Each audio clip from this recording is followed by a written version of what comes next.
नमस्कार दोस्तों बीते 10 सालों में यह सवाल होता था कि नरेंद्र मोदी के मुकाबले कौन।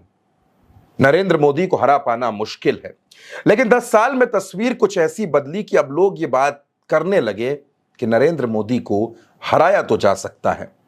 2024 के लोकसभा चुनाव में जब इंडिया गठबंधन बना, इंडिया गठबंधन के तमाम नेता एक मंच पर आए। राहुल गांधी, अखिलेश यादव और भी तमाम जो गठबंधन के नेता थे, चाहे बिहार में तेजस्वी यादव हो, झारखंड में कल्पना सोरेन हो, इन सब ने मिलकर एक ऐसा चुनाव लड़ा कि भारतीय जनता पार्टी बहुमत के आंकड़े को नहीं छू पाई।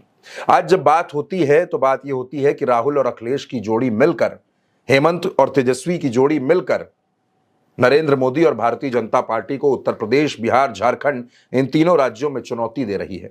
महाराष्ट्र जाइए तो उद्धव ठाकरे, शरद पवार का नाम इसमें जुड़ जाता है। ये तमाम वो चेहरे हैं जो भारतीय जनता पार्टी के लिए चुनौती हैं। लेकिन दोस्तों, आज मैं आपको बताऊंगा कि हिंदुस्तान की राजनीति की दो महिलाएं नरेंद्र मोदी और भारतीय जनता पार्टी के लिए टेंशन बन चुकी हैं। वो कौन है, उनके बारे में मैं आपको बताऊंगा। पहला नाम, कांग्रेस की महासचिव प्रियंका गांधी। दोस्तों, प्रियंका गांधी लंबे वक्त तक प्रचार करती रहीं, चुनाव राजनीति से दूर रहीं। अपनी मां के लिए प्रचार किया, अपने भाई राहुल गांधी के लिए प्रचार किया। 2022 के विधानसभा चुनाव में वो उत्तर प्रदेश में पूरी तरह सक्रिय हुई। उन्होंने महिलाओं को टिकट बांटे। वो उत्तर प्रदेश की प्रभारी थी, महासचिव थी। उत्तर प्रदेश के सभी जिलों का प्रियंका गांधी ने दौरा किया, कांग्रेस में एक नई जान फूंकने की कोशिश की। लेकिन परिणाम जब आया तो परिणाम यह था कि कांग्रेस को महज 2 सीटें मिली। लेकिन रिजल्ट से आगे बात राजनीति की है। प्रियंका गांधी ने कांग्रेस के अंदर एनर्जी पैदा कर दी। ये इसी एनर्जी की वजह से 2024 के लोकसभा चुनाव में कांग्रेस 6 सीटें जीतने में कामयाब हो गई। यानी एक तरह से उत्तर प्रदेश में कांग्रेस मजबूत हुई। रायबरेली और अमेठी दोनों सीटें कांग्रेस जीत गई। अमेठी वो गढ़ जिसको 2019 में स्मृति ईरानी ने छीन लिया था, उस गढ़ में स्मृति ईरानी को चैलेंज दिया प्रियंका गांधी ने और किशोरी लाल शर्मा को चुनावी मैदान में उतारकर वो सीट भी जीत ली। अब दोस्तों, अब प्रियंका गांधी की चुनावी राजनीति में एंट्री हुई है।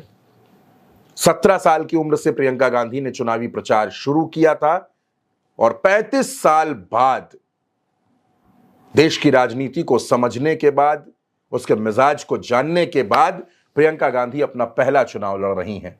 और पहले चुनाव में उन्होंने उपचुनाव से शुरुआत की है। वायनाड की सीट है और वायनाड से प्रियंका गांधी ने अपना नामांकन दाखिल कर दिया है। वायनाड की सीट पर चुनाव होगा, नतीजे 23 नवंबर को आएंगे।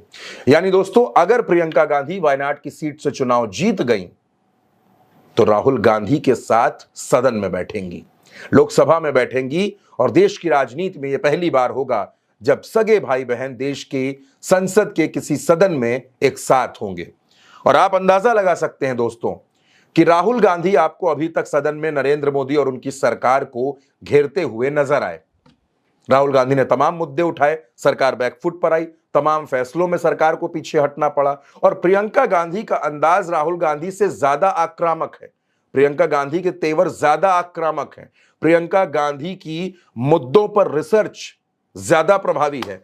तो जब प्रियंका गांधी सदन के अंदर होंगी तो नरेंद्र मोदी की सरकार को और चुनौतियों का सामना करना पड़ेगा, क्योंकि प्रियंका गांधी का अंदाज दोस्तों सभी ने देखा है। जब वो चुनावी रैलियों में भाषण देती हैं, जब वो नरेंद्र मोदी की सरकार को घेरती हैं, तो उनका अंदाज विपक्ष पर हमेशा भारी पड़ता है। मैं सिर्फ इतना कहूंगी कि 10 सालों से इस देश का आम आदमी, इस देश का गरीब, इस देश का किसान प्रताड़ित है।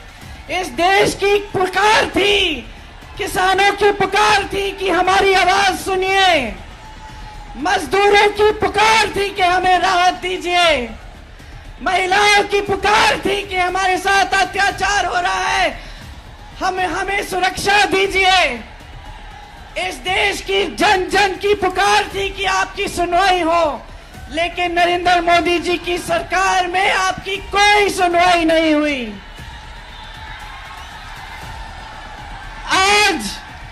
आज इस देश में आंधी उठी है।